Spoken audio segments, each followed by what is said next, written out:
Somewhere over the Pacific in 1934, a Navy pilot flew a fighter plane that had no wheels. Not retracted, not damaged. Removed, deliberately, and replaced with a fuel tank bolted to the belly. He could not land anywhere on Earth.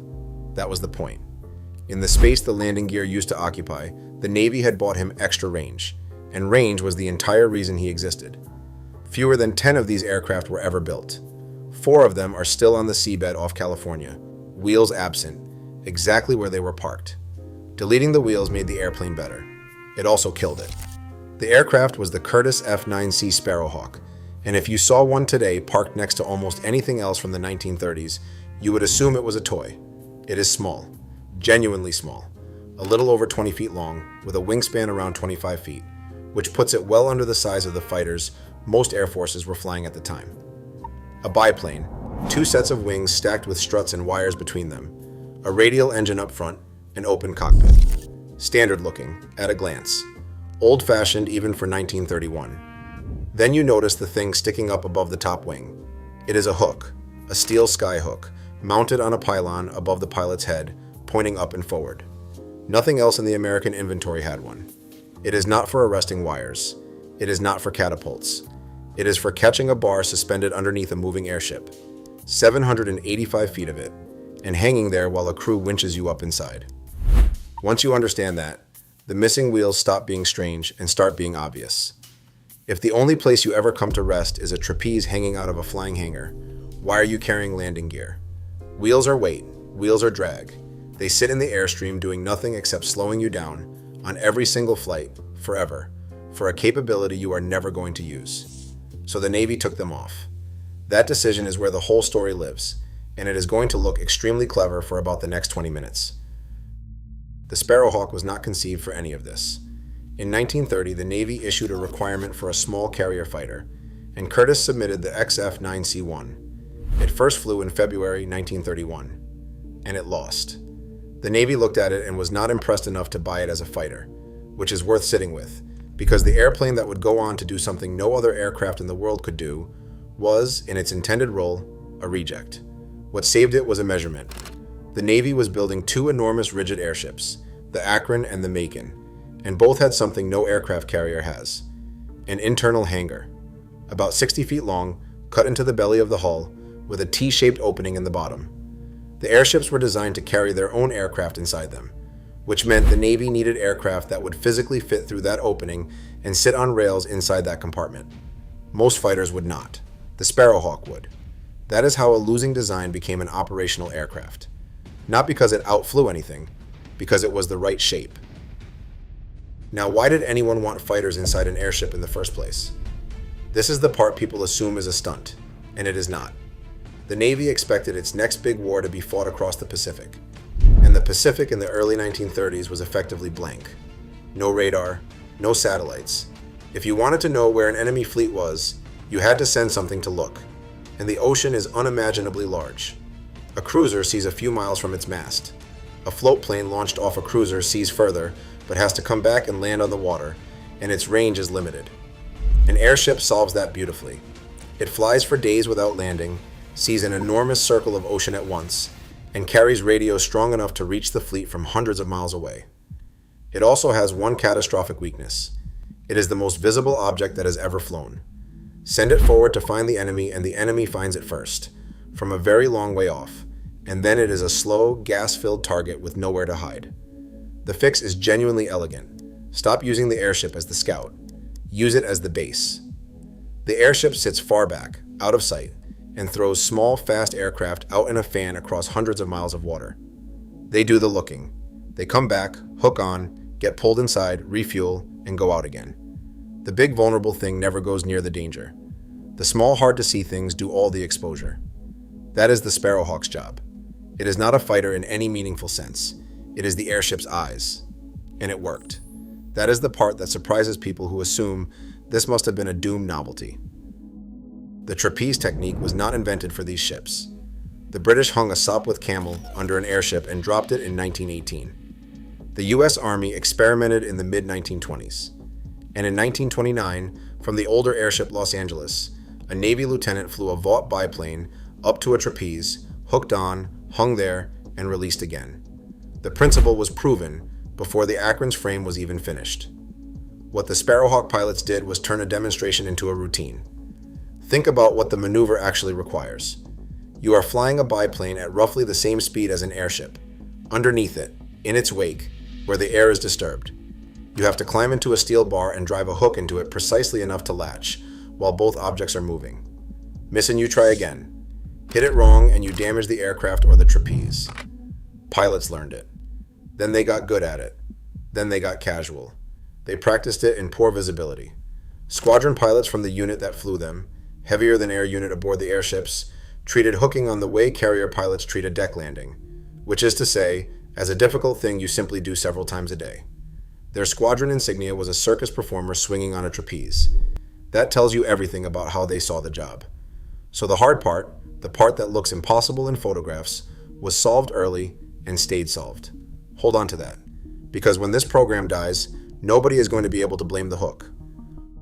Once hooking on became routine, the engineering question changed. The pilots and the Navy stopped asking whether it could be done and started asking how to make the aircraft better at the mission it actually had. Which brings you straight back to the wheels. Here is the reasoning, and it is hard to argue with. The Sparrowhawk's mission is to search ocean. Searching ocean is a function of two things: how fast you go and how long you can stay out. Every pound you carry and every square inch of frontal area you push through the air costs you both. Fixed landing gear on a 1930s biplane is a substantial drag penalty. It is struts, wheels, fairings, all of it hanging in the slipstream. And it is completely useless to an aircraft that launches from a trapeze and recovers on a trapeze. So they removed it and mounted an auxiliary fuel tank in the space where it had been. That gained the aircraft speed and it gained it endurance. And endurance is the currency of the entire scouting mission. Some accounts describe the guns being removed as well, because a scout that runs into trouble should be running away rather than fighting. Step back and look at what the aircraft has become. It started as a rejected fighter. It has now had its wheels deleted, and, at times, its armament stripped. It is not really a fighter anymore. It is a purpose-built reconnaissance machine that exists only in relation to a single, enormous, one-of-a-kind mothership. Every one of those decisions was individually correct. That is what makes this story worth telling. There is a wrinkle, and it matters later, so file it now. The aircraft could be fitted with landing gear again. There were wheeled configurations for ferry flights, for getting an aircraft from a factory or a field to wherever the airship was. So the wheels were not welded shut. In principle, a Sparrowhawk could operate from the ground. That sounds like an escape hatch. It looked like one at the time. Whether it actually functioned as one is a question the next few years answer very badly. Because there is a number in this story that nobody thinks about until the end, and it is not a performance figure. Fewer than 10 Sparrowhawks were ever built. Not fewer than 10 in service at once. Fewer than 10 total across the entire history of the type. A prototype, a small production batch, a couple of related airframes. That is the whole fleet. Compare that with the Boeing F-4B family the Navy was buying in the same period, which ran to hundreds of aircraft across the Navy and Marine Corps and export customers. At the time, that scarcity looked like efficiency rather than fragility. You do not need hundreds of aircraft if you only have 2 airships and each one carries 4 or 5. The Navy bought exactly what the mission required. The problem with buying exactly what the mission requires is that you have made a BET on the mission. And in May 1932, at Camp Kearney near San Diego, the first sign arrived that the mission might be harder to protect than anyone had planned for. The Akron rose unexpectedly during a ground handling operation with sailors still holding her lines. 3 men did not let go in time. 2 fell. The third hung from the rope for close to 2 hours before the crew got him aboard alive. A newsreel camera recorded all of it, and that footage played in cinemas across the country. For most Americans, that was the first thing they ever saw the Navy's airship program do. Not the trapeze, not the fighters vanishing into the belly of a flying ship. Men falling. The Navy's assessment was that this was a ground handling failure, not an engineering one, and that assessment was correct as far as it went. Better training, better moorings, better procedure. The ships were sound, the concept was intact. 11 months later, the Akron went out over the Atlantic into bad weather, with the head of the Bureau of Aeronautics aboard. She left Lakehurst on the evening of April 3, 1933, heading east toward the New England coast, 76 men aboard. Among them was Rear Admiral William Moffett, who ran the Bureau of Aeronautics and was, more than anyone, the reason the Airship program existed at all. The Akron flew into a violent storm system off the New Jersey coast. Shortly after midnight, she began descending fast. The crew recovered her. She dropped again, harder, and this time the lower fin struck the water. She broke up in the sea within minutes. 73 men died, which makes it the deadliest airship accident in history, worse in human terms than the Hindenburg, and almost nobody outside aviation history knows the name. Moffett died with her. Now, the Sparrowhawks were not aboard that night, and that detail is easy to skip past. It should not be. The aircraft survived the disaster that killed the program's protector. The type lost nothing physical in April 1933. What it lost was the man who could walk into a congressional hearing during the Depression and come out with money for naval aviation, and the ship that constituted half its available operating bases. There was one hull left, and she was nearly finished. The Macon flew for the first time on April 21st, 1933, 18 days after her sister went into the Atlantic. Commissioned in June, sent to the Pacific, to a new base at Sunnyvale, California, and this is where the Sparrowhawk finally gets to be what it was designed to be. The Macon was better than the Akron, lighter, benefiting from what Goodyear had learned building the first one, and she carried her aircraft properly from the start. In July 1934, she got a commanding officer named Herbert Wiley, who had one qualification nobody else in the Navy possessed. He had been aboard the Akron when she went down, and he had lived.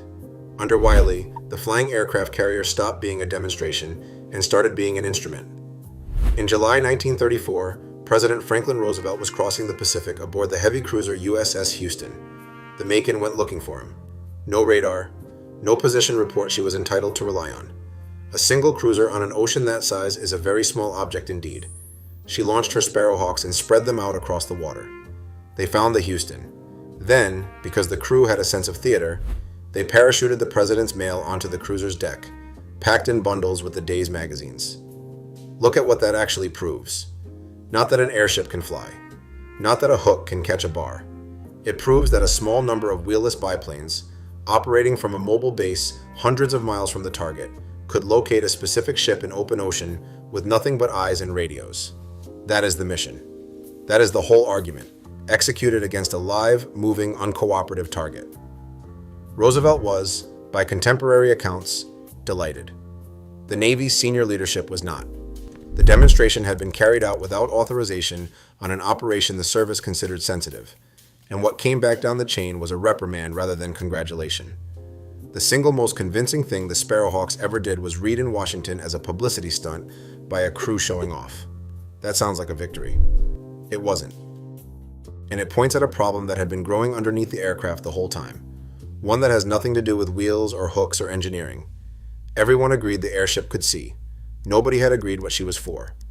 You can watch this go wrong in the fleet exercises, and the exercises are better evidence than any accident, because they are the Navy telling you in its own paperwork what it thought this thing was.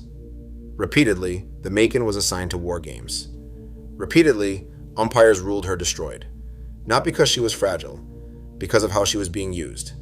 The exercises kept pushing the airship forward into the search area as a scout in her own right, and of course she was spotted, because she was the largest object anyone has ever attempted to conceal.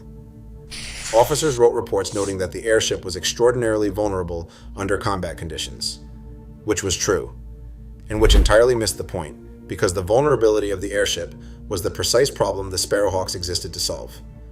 The whole design logic was that the ship never goes where it can be seen. It sits 200 or 300 miles back and sends the small aircraft to do the exposing. The Navy kept flying the base into the enemy's guns and then concluding, in writing, that the base did not work. Why would professionals do that? Not stupidity. The airship arrived in a fleet with no doctrinal slot for it. Surface officers understood scouting cruisers. Carrier officers understood carrier air groups. The airship belonged to neither community. Its most effective advocate was dead in the Atlantic, and the tactics for using it correctly had to be invented from scratch by the handful of men actually flying it. Wiley understood this exactly. Through late 1934 and into 1935, he pushed hard to demonstrate standoff scouting, keeping the Macon back and working through her aircraft. And in the exercises where he was allowed to operate that way, the results were good, but the earlier scorecards were already filed. In a service deciding how to spend scarce depression money, the paperwork gets to the decision makers before the nuance does. Now consider the Sparrowhawk's position in all this, because something has quietly changed about its status, and it is not good. The aircraft is performing. The pilots are excellent. The technique is routine. By every measure that would normally matter for an aircraft type, it is succeeding, and it is entirely dependent on a platform that its own service has started describing, in official documents, as combat vulnerable. An aircraft type in trouble usually has options. If a fighter is not working out in one role, the Navy can move it. Put it on a different carrier. Send it to a training squadron. Give it to the Marines. Sell it abroad. Stick it in a reserve unit and let it fly out its airframe hours. Aircraft are fungible. That is the normal state of affairs, and it is so normal that nobody thinks about it. The Sparrowhawk had none of those options, and the reason is the thing that made it good. Where does a wheelless aircraft go? It cannot be reassigned to a carrier, because a carrier landing requires wheels and an arrestor hook underneath, not a sky hook above the wing. It cannot go to a training squadron, because you cannot train pilots on it without somewhere to land. It has no export market, because no other nation on Earth operated a rigid airship with an internal hangar. There is no second customer, because there is no second mission. You can bolt landing gear back on. That was possible and it was done for ferry flights. But refitting the gear does not turn a Sparrowhawk into a useful land-based aircraft. It turns it into a small, obsolescent, unarmed, or lightly armed biplane from a 1930 fighter competition it already lost, with a steel hook sticking up above the top wing and a fleet of fewer than 10 aircraft to justify a spare parts pipeline. That is the trap, and it has nothing to do with whether the airplane flew well. Compare it with what the Navy was buying in the same years, and the contrast is brutal. The Boeing F-4B and its Army equivalent ran to hundreds of airframes. That meant pilots who could move between squadrons without retraining, mechanics who already knew the engine installation, spare parts sitting in depots that already stocked them, instructors, manuals, established maintenance schedules, an accumulated body of knowledge about what breaks and when. Every additional aircraft delivered made the next one easier and cheaper to operate. None of that could ever accumulate around fewer than 10 aircraft, and that is the deeper structural fact underneath the Sparrowhawk's whole existence. It was not competing against another fighter. It was competing against an entire supporting system that every other aircraft in the Navy was plugged into, and it was not. Which raises the question that decides everything. And in 1934, it was still genuinely open. Would the airship program grow? If the Navy had built 4 more airships, or 6, the Sparrowhawk's scarcity stops being a weakness. You need dozens of aircraft. You get a real production run. You get a proper support ecosystem, a training pipeline, a career path for the pilots. Specialization is perfectly safe, as long as the thing you have specialized for keeps existing. Everything depended on that. Not on performance, not on the trapeze, on whether the mothership had a future. There is one thread from 1934 that everybody in this story either forgot or scheduled for later, and it is the thread that answers the question. In April 1934, the Macon flew over Texas and hit severe turbulence. The gusts damaged the structure where the upper fin attached to the hull, buckling girders in the ring that fin was fastened to. She got home. The damage was inspected and it was real. Goodyear worked out the fix. The fin attachments needed reinforcing, all 4 of them. The work was scheduled to be done progressively, fin by fin, during periods when the ship was already in her hangar, because pulling the Navy's only rigid airship out of service for a long refit was not something anyone wanted to do while the program was fighting for its budget. 3 fins were reinforced. The 4th was the upper one, the one damaged over Texas. It was scheduled for the next overhaul. On February 11th, 1935, the Macon put to sea off the California coast for exercises, with her Sparrowhawks aboard. Wiley had a point to prove about how the ship should be used, and by all accounts it was going well.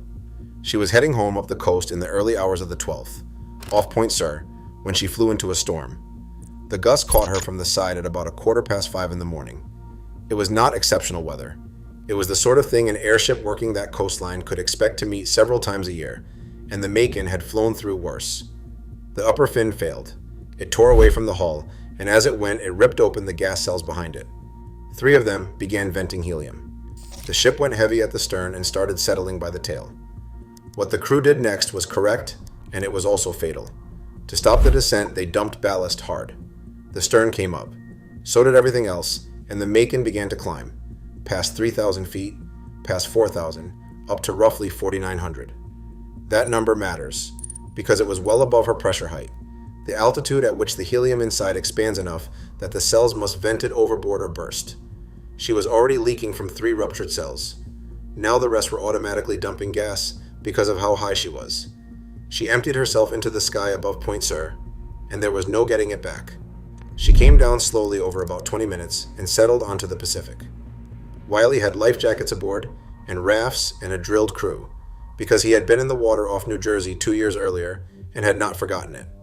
Of the 83 men aboard, 81 survived. The 4 Sparrowhawks aboard did not go anywhere. They were parked on their rails inside the hangar when the fin came off, and they were still there when she went under. That is the whole type. Almost. The Macon was the last rigid airship the United States Navy operated. No replacement was ordered. Nobody seriously proposed a third ship. The program did not enter review or wait for funding. It stopped.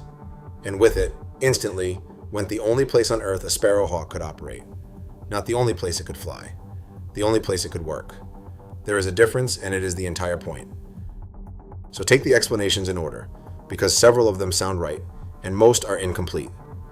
Was the aircraft simply obsolete? A biplane fighter design from a 1930 competition, in a decade that ended with monoplanes and retractable gear? There is something in this. It was never going to win a dogfight against what was coming. But obsolescence is not what killed it, because the Sparrowhawk had stopped being a fighter years earlier. Its guns were frequently removed. Its job was to sea, and it did that job as well in 1935 as it had in 1932.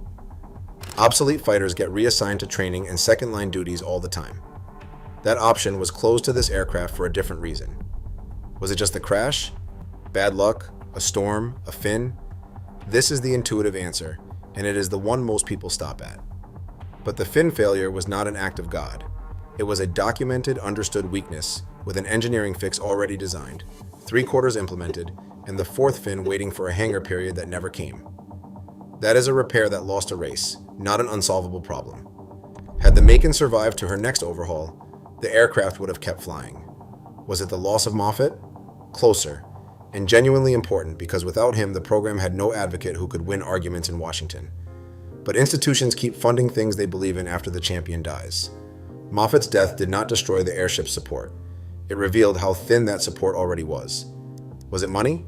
Partly, always. Rigid airships were enormously expensive, and the Depression was not a generous decade. But the Navy found money in those same years for fleet carriers and hundreds of aircraft. Cost is a filter, not a verdict. Which brings you to the real answer. And it is not about airships at all. It is about what happens to an aircraft that has optimized itself into a single point of failure. Every other aircraft type in the Navy had a fallback. Fighters became trainers. Trainers became hacks.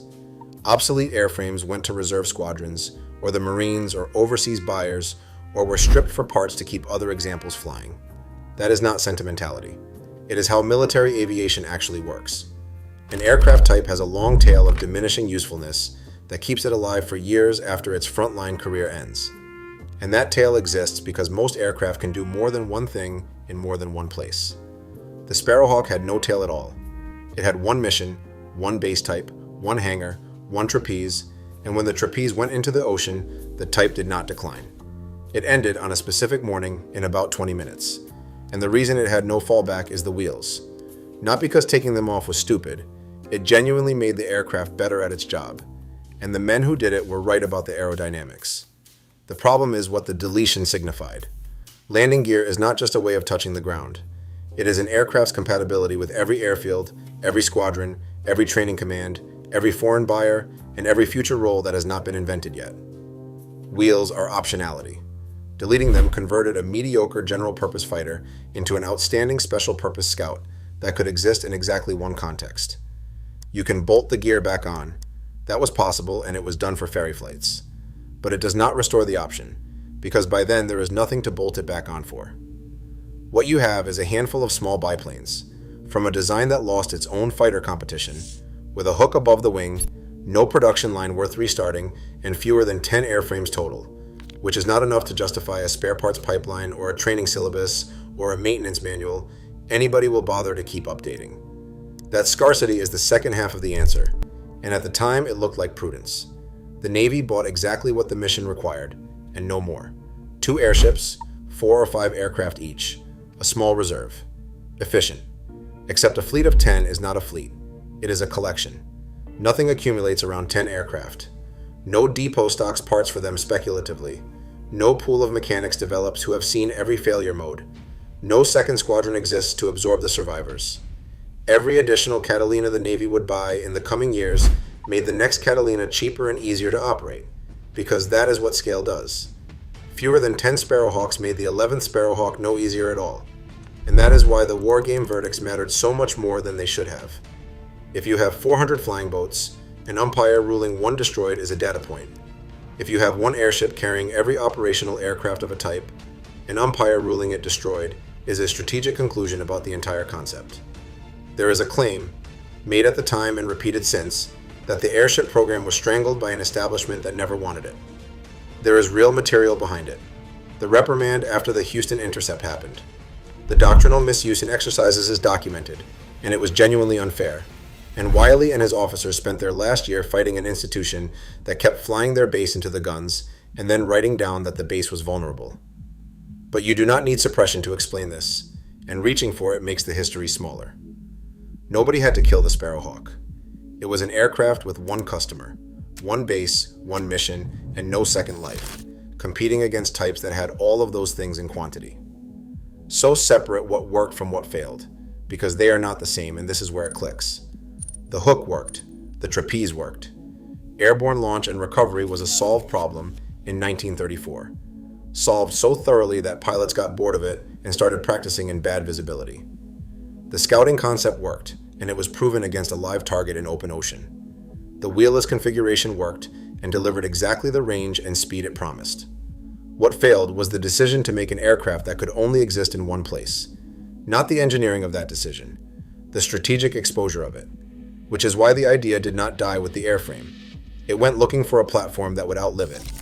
The Air Force spent the late 1940s hanging the tiny McDonnell XF-85 Goblin from a B-36 bomber, chasing the same concept with a jet. The hook-on proved much harder from a bomber than it had ever been from an airship, and the program failed. The FICON project put a reconnaissance jet under a B-36 and actually reached operational service in the mid-1950s. Today, the concept is unremarkable. Motherships launching and recovering unmanned aircraft in flight, the Sparrowhawk's exact idea with the pilot removed and the hardest part handed to automation. Every one of those programs was chasing something a handful of biplanes had already made routine in 1934. The physical remains are easier to find than you would expect for a type this thoroughly forgotten. About 1,500 feet down off Point Sur, 4 Sparrowhawks are still inside the wreck of the Macon, spread across the seabed where the hangar used to be. Remotely operated vehicles have surveyed the site several times, and the imagery is clear enough to identify the aircraft. Wings folded, paint gone, no wheels, and in the National Air and Space Museum, there is one on display, the Survivor, restored in the markings of the Airship Squadron, with the trapeze artist on the fuselage and the skyhook standing up above the top wing. It is sitting on landing gear.